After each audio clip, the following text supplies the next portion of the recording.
Now let's take another look at the troubling state of affairs there concerning the aid worker.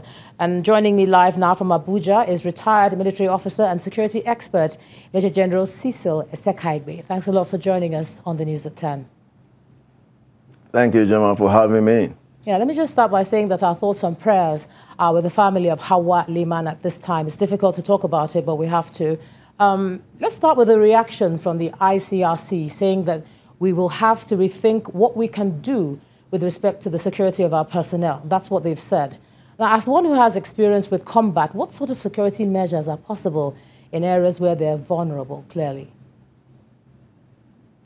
You see, unfortunately, in this non-state actor conflict, the only caveat for the protection of aid workers and some other stuff like that is through the Geneva Convention of 1949, the Common Article 3, and the Additional Protocol 1 and 2. But with this kind of element, the Islamic State of West African Province, they are not in their right senses, so how does this law apply to them? So it is now left for the host states to devise a very, very security strategy to protect these harmless people who are doing humanitarian work. By that I mean, if the protocols of the United Nations are not working and the actors involved are not elements that listen to the voice of reason, so we have to be very, very careful and demand a very, very good strategy, security-wise, to check this menace. Yes, you say we have to be careful, but when a hostage is taken like that and it's a race against time for life, how should something like that be handled? We see both the government and the ICRC saying that, they did all that they could. But, we're told by other security experts that, sometimes it's difficult. How?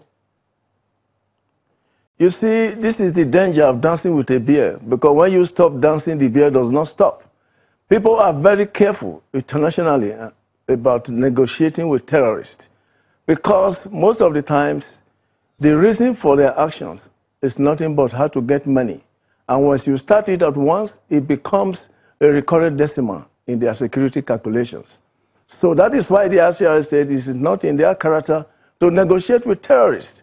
When you start negotiation and they get ransom out of it, it's going to be a continuous process, and we are going to be in a vicious circle. And the only way to get out of it is to take a decision, either to strategically route them out or, something else. Because when you go into the game of ransom payment and these kind of negotiations, you do not really get the result you need at most times. Okay, anytime we talk about the progress on the war on terror and insurgency, we hear that, the war has moved from harder targets, maybe capturing lands, etc., to softer targets, and that's sort of a gauge of progress. But when you look at the kind of damage that's done, even with soft targets like this, what do you think is the way out of it, really? The way out of it is to devise what they call the concept of smart power. That is a combination of hard power and soft power. The military has done a lot in their own one, but now the political is what we are heading to. So political decisions strategically has to be taken.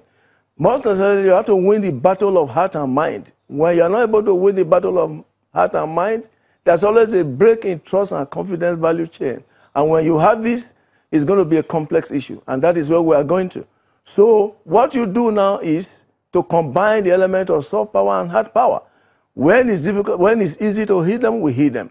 When you are going to win the battle of heart and mind, you do it. So the combination of these two elements is needed at this critical time.